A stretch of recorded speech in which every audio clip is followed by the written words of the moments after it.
Shocking. Dakota Johnson's secret lover leaves Jamie Dornan speechless. In a peaceful corner of Venice, where the afternoon sunlight dyes the ancient roofs golden, Dakota Johnson is sitting alone in a small cafe by the canal. Her brown hair falls lightly over her shoulders, partially obscuring her thoughtful eyes as she looks out at the slowly flowing water. No one would have thought that in just a few days, the entire entertainment world would be shocked by an unimaginable revelation.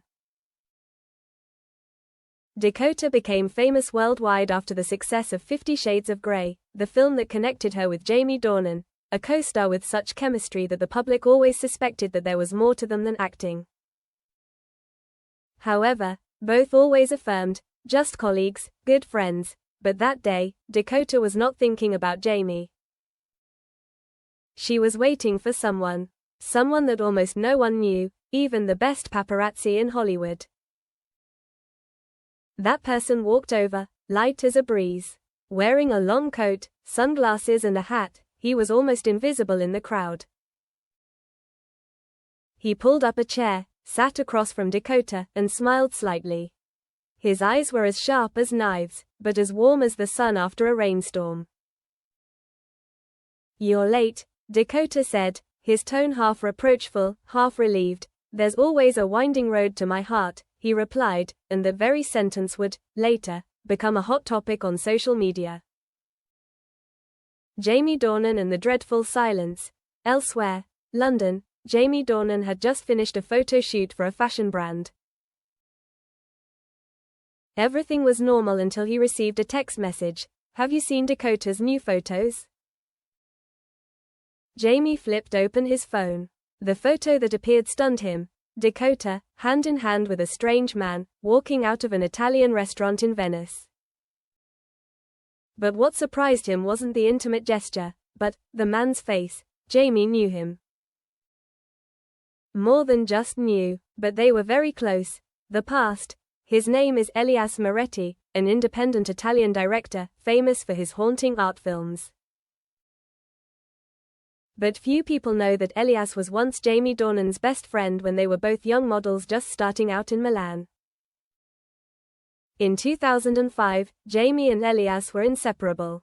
They lived together in a small rented apartment, sharing every loaf of bread, every Hollywood dream. Until something happened. One of them betrayed. No one knows for sure. Only that after that, Elias disappeared without a trace. Jamie became famous in England, then America. Elias quietly rose in the European art world. And now, he is back, not with a movie, but with the woman who captivated the world, Dakota Johnson. The secret between the scripts. No one knows exactly when Dakota and Elias began their relationship. But those who have worked with her recently have noticed a change. She has become more private, writing in diaries, drawing strange symbols on her scripts.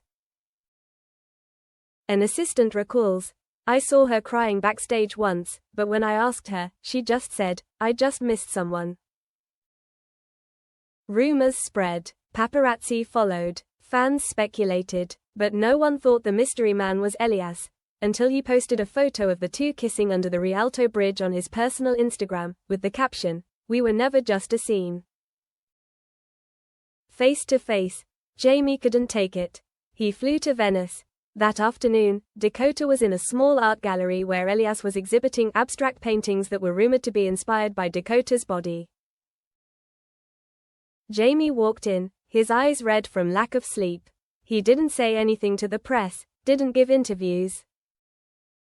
He just walked straight to where Dakota was standing, next to a painting called "The Silence Between Us." Dakota turned around. In that moment, every emotion was written on her face: surprise, worry, and sadness. Jamie asked, just one question, "Why him?" Dakota didn't answer right away. She looked into his eyes, then at Elias, who was standing in the corner, silent as a ghost. "Because you never really see me," she said.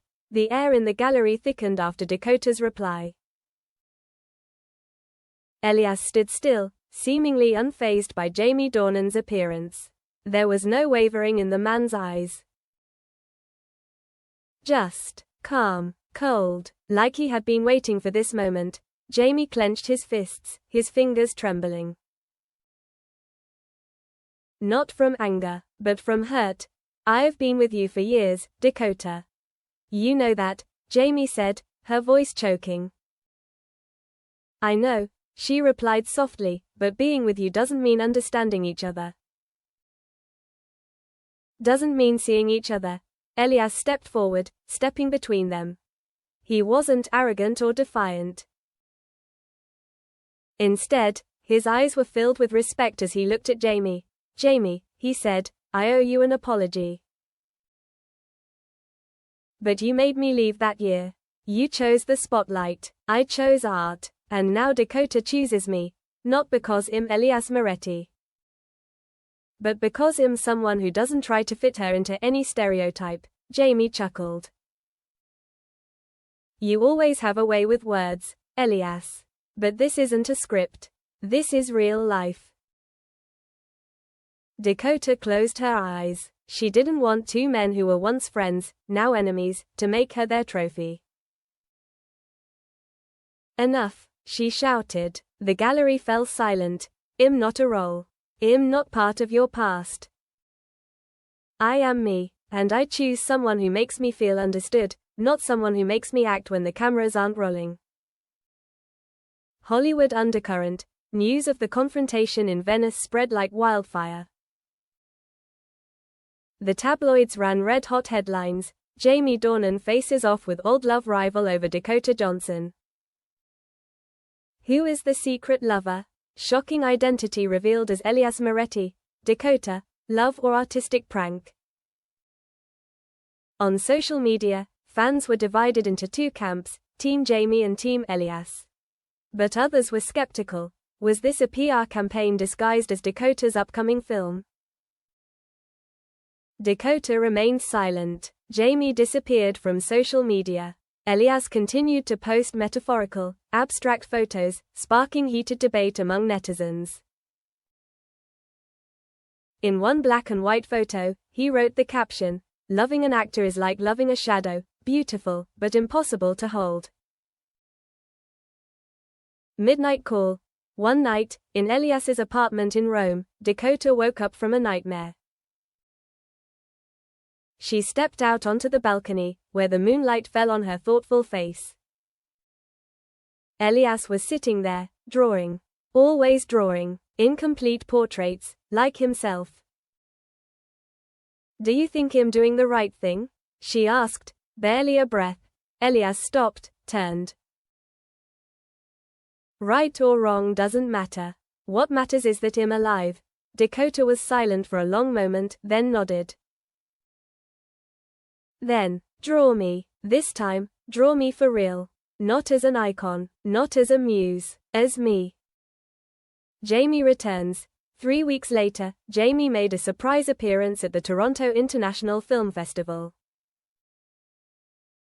On the red carpet, he wore a classic black suit, his eyes calmer than ever. When reporters asked about Dakota, he just smiled. "We were co-stars, friends. And we will always have respect for each other." But then Jamie made a surprise revelation. He was preparing to produce a film he had written himself, about friendship, betrayal and choices in the glamorous world of Hollywood. When asked if he was inspired by real life, Jamie chuckled. "I think all art starts with an unspoken pain." The truth emerges. An anonymous source from the European film industry revealed that Elias had written a script called The Invisible Flame, about an artist who falls in love with a famous female star, but always lives in the shadow of an ex she cannot forget. Insiders said that the script was based on the love triangle between Elias, Dakota and Jamie. Dakota was later caught leaving Elias' house in the middle of the night, looking tired. In a photo taken, she wore large sunglasses, but could not hide her red eyes. The last rain. Venice. Again. One rainy afternoon, Dakota stood alone on the Accademia Bridge, looking down at the Grand Canal. In her hand was a letter. The handwriting was strong and straight. It was from Jamie. You asked me why I didn't keep you. Because I thought if you were happy with someone else, it would be worth it. But now I understand. Sometimes, not keeping someone is because you're too afraid of getting hurt. Dakota folded the letter. A drop of water, rain, or tears, fell onto the page. She stuffed it into her pocket and walked away, without looking back.